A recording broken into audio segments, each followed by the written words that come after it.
Hello friends, welcome to my channel. आज आप लोगों के साथ वीडियो शेयर कर रही हूँ पहेली मूवी का।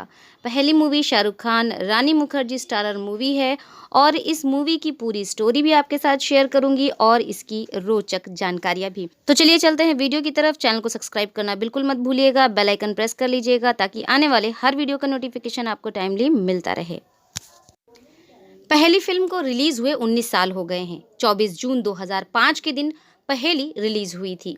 पहेली भले ही भारत में कुछ खास प्रदर्शन नहीं कर सकी, लेकिन विदेशों में इस फिल्म ने बहुत बढ़िया परफॉर्मेंस की और इस तरह पहेली के डिस्ट्रीब्यूटर्स को इस फिल्म से अगर कोई नुकसान नहीं हुआ बल्कि थोड़ा फायदा ही हो गया। इस कहानी के जो कलाकार हैं उनका नाम मैं आप लोगों के साथ शेयर कर रही हूँ, उनके कैरेक्टर के नाम के साथ में और रियल नाम के साथ। सबसे पहले नाम जो आता है वो है शाहरुख खान का, जिन्होंने किशन लाल और घोस्ट का रोल किया है। रानी मुखर्जी लच्छी के नाम से इस फिल्म में है। अनुपम खेर भंवर लाल जो कि किशन लाल के पिता हैं। सुनील शेट्टी सुंदर लाल, किशन लाल के भाई। जूही चावला गजरो बाई, सुंदर लाल की पत्नी यानी कि शाहरुख खान की यानी कि किशन की भाभी। अमिताभ बच्चन एज अ चरवाहा और राजपाल यादव एज अ भोज या फिर संदेश वाहक। दिलीप प्रभावलकर कंवरलाल भंवरलाल के भाई के रूप में। ए.के. हंगल नसीरुद्दीन शाह पुरुष कठपुतली की आवाज़ में और रत्ना पाठक महिला कठपुतली की आवाज़ में।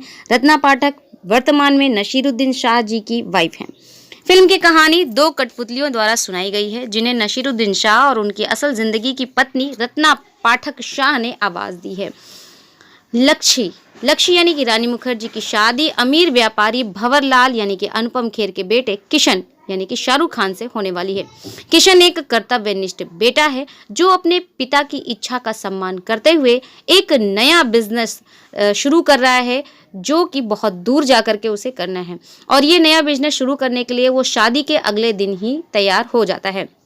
शादी की रात किशन अपनी पत्नी से दूर अपने हिसाब किताब को निपटाने के लिए चला जाता है और सुबह होते ही एक व्यापारिक यात्रा पर निकल जाता है। ये यात्रा लगभग 5 साल तक चलती है। लच्छी अपने आप को ठगा सा तबाह सा महसूस करती है और उसके पति की भाभी यानी कि गजरोबाई जूही चावला जो हैं उनसे सांत्वना देती हैं।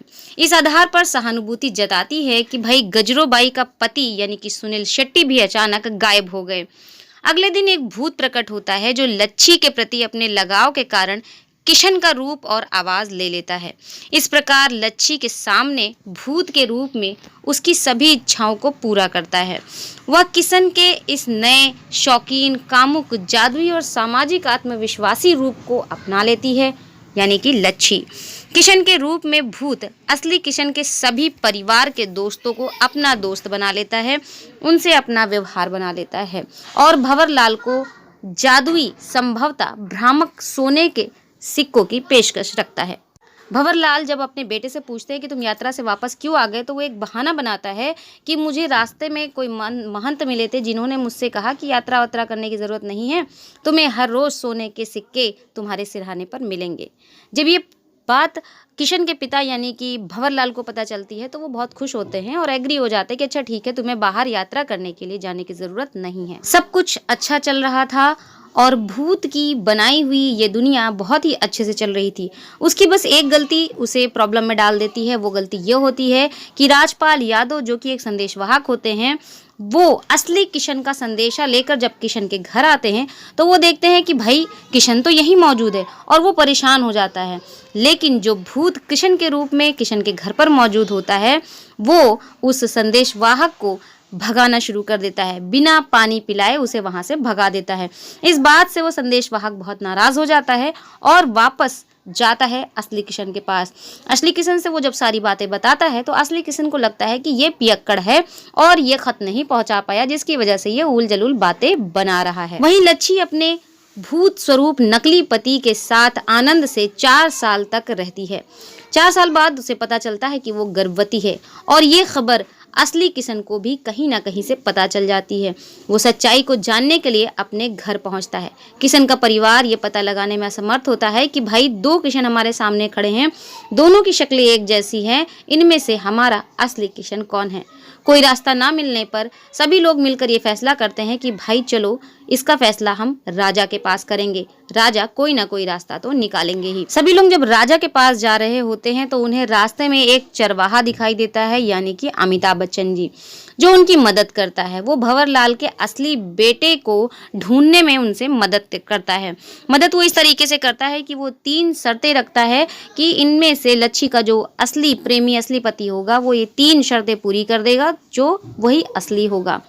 पहली शर्त जो उसने रखी वो थी जलते हुए कोयले हाथ में उठाने की। असली पति भेड़ों को भी इकट्ठा करता है, कोयले को भी हाथ में उठाता है। लेकिन तीसरी शर्त जब आती है कि बोतल, जो पानी की बोतल है यानी मशक है, उसमें जो चला जाएगा वो असली प्रेमी है लक्ष्य का। ये बात सुनते ही जो नकली भूत होता है वो लक्ष्य के प्रेम में इतना पागल हो चुका होता है कि वो अपनी असलियत सबके सामने ला देता है और वो बोतल में घुस जाता है। और तुरंत वो चरवाहा यानी कि अमिताभ बच्चन बोतल का ढक्कन बंद करके दूर मशक को फेंक देते हैं। असली किशन का पता चल जाता है और सभी वहीं से घर लौटकर वापस आ जाते हैं। नकली किशन यानी भूत के चले जाने पर लक्ष्य बहुत दुखी होती है। आखिर में पता चलता है कि भूत बोतल से निकल गया है और किशन के शरीर पर कब्जा कर लिया है ताकि उसके साथ रह सके। अब तक लक्ष्य ने एक बेटी को जन्म दिया जिसका नाम लूनी होता है। अपनी पहचान बताने के लिए कि मैं भूत हूँ, वो अपनी बेटी का नाम बताता है कि हम दोनों ने मिलकर अपने बच्चे का नाम लूनी रखा था। कहानी यहीं पर समाप्त हो जाती है। आइए अब आपको इस फिल्म से जुड़ी कुछ रोचक बातें बताती हूँ। पहली की अधिकतर शूटिंग राजस्थान में हुई थी और तकरीबन 45 दिन तक राजस्थान में इस फिल्म की शूटिंग चली थी। फिल्म में अमिताभ बच्चन साहब भी दिखाई देते हैं। उनके सीन की शूटिंग मुंबई में ही हुई थी। मुंबई के एक हेलीपैड और राजस्थान के रेगिस्तानों का सेट वहां पर तैयार किया गया था और अमिताभ बच्चन जी के सारे दृश्य वहीं शूट किए गए थे। पहली को अपने ज़माने के नामी एक्टर रहे अमोल पालेकर जी ने डायरेक्ट किया था। शाहरुख खान को जब उन्होंने पहली की कहानी सुनाई तो शाहरुख खान ने उनसे रिक्वेस्ट की कि मैं इस फिल्म में सिर्फ काम ही नहीं करूंगा बल्कि इसे प्रोड्यूस भी करना चाहूँगा। इस तरह पहली को शाहरुख खान की कंपनी रेड चिलीज एंटरटेनमेंट के बैनर तले बनाया गया। पहली के 79वें एकेडमी अवार्ड में भारत की ऑफिशियली एंट्री के तौर पर भेजा गया था। हालांकि ये कोई अवार्ड नहीं जीत पाई थी।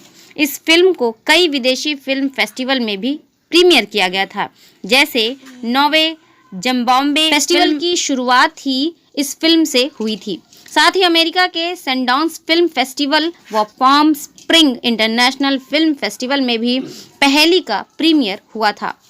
और रोचक बात यह है कि इन सभी फिल्म फेस्टिवल में पहली फिल्म को घोस्ट का दोस्त नाम से दिखाया गया था। एक्ट्रेस काजोल अपनी कम बैक इस फिल्म से ही करने वाली थी। रानी मुखर्जी से पहले काजोल को ही पहली ऑफर हुई थी और लगभग तय था कि काजोल इस फिल्म में काम करेंगी। उस वक्त अंदाजा ये भी लगाया जा रहा था कि काजोल बी.आर. चोपड़ा की बाबुल या करण जौहर की कभी अलविदा ना कहना से भी कमबैक कर सकती हैं। लेकिन ना तो उन्होंने पहली से कमबैक किया और ना ही किसी और फिल्म से।